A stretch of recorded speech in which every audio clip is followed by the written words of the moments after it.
In part 1, we talked about the 12 archetypes.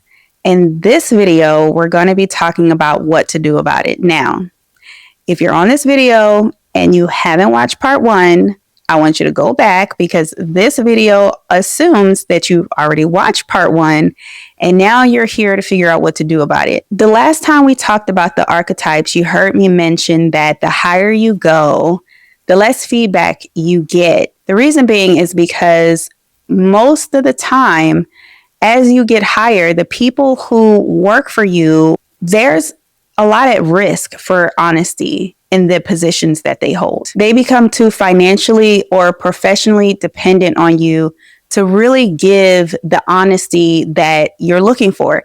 This is even true if before they used to give you this honesty, but now it seems like you're not getting that from them. It doesn't necessarily mean there's anything wrong with them. It just means that your relationship has evolved and changed into this. The higher you go, honesty carries risk associated with it. When the honesty disappears, you're met with silence and just performance. And on the surface, it can look like everything's fine, but silence is deadly in all forms, including in your business. Research from the Korn Ferry Institute analyzed 6,977 leadership self-assessments across 486 publicly traded companies and compared those results with stock performance over 30 months. The study found that companies with fewer leadership blind spots, a key indicator of self-awareness, were associated with significantly stronger financial performance. I want to tell you something that may seem like a secret. Come a little closer, just a little bit closer. The blind spot is only invisible to you. Everybody else can see it. Back to the program. Let's talk about how you catch these blind spots that you can't see, but everybody else can see them in a way that protects you and helps you scale your business. The first one is an advisory board with zero financial dependency on you. Lots of companies, small and large, have advisory boards. Venture-backed startups have them like Airbnb, Uber, and Stripe. Public companies like Apple, Nike, and Microsoft. Some founder-led companies that are private that have them like Spanx, Patagonia, and Basecamp. A lot of family-owned businesses have advisory boards as well. You can actually informally put somebody on your advisory board as long as they have these characteristics. They are not employed by the company. They don't rely on the company for their primary income. They don't report to anyone that is in leadership. And they have the freedom to challenge the leadership's decisions. What makes their opinions very valuable because they can be honest with you without any risk. You can also hire an executive or leadership coach who makes it their business to make you uncomfortable on purpose.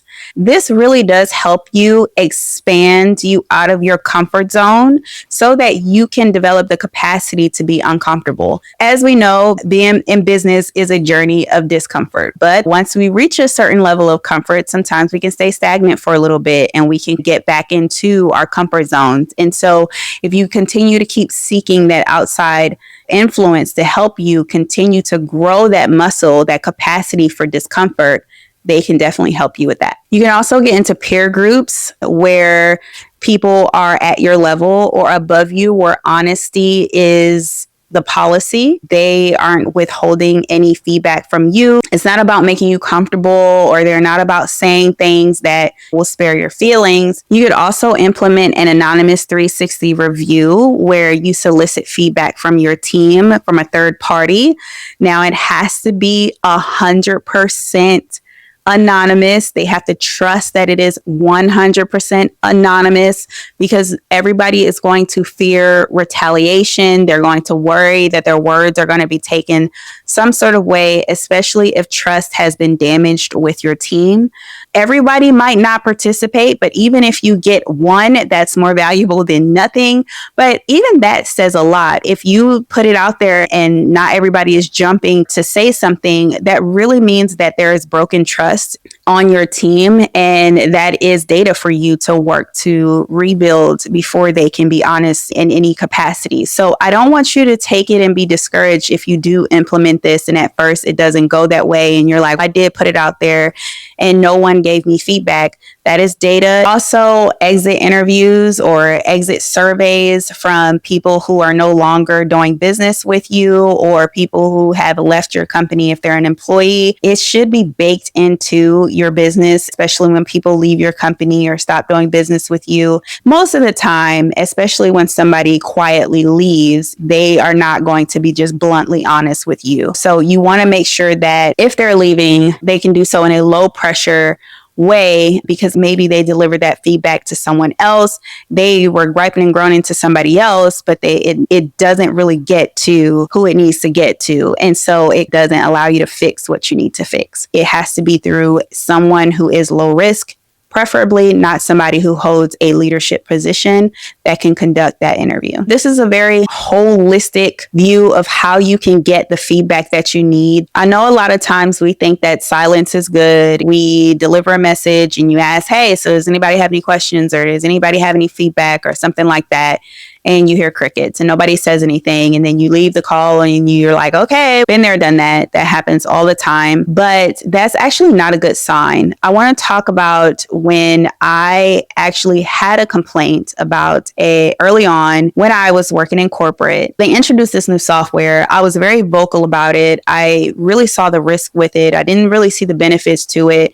And needless to say, it was implemented anyway. I was very resistant to it, but I did use it very reluctantly. I ended up leaving the company and I started working for another company, but then I ended up returning back at a higher position. Now, I had to enforce this same software that I did not like onto my team. This same software ended up costing the company millions of dollars. It just wasn't an efficient way to catch mistakes. Sometimes the people who are complaining about things are the ones who are trying to keep your business from failing. Silence often means resignation. When people are invested, when people care, they are often vocal. We get upset with them and we say, oh, they're complaining or they're entitled. I've heard that before. It may not be the best delivery. I'm not going to say that it is. However, we would be wise to listen to some of the feedback that our team is trying to give us. I have watched these silent archetypes erode businesses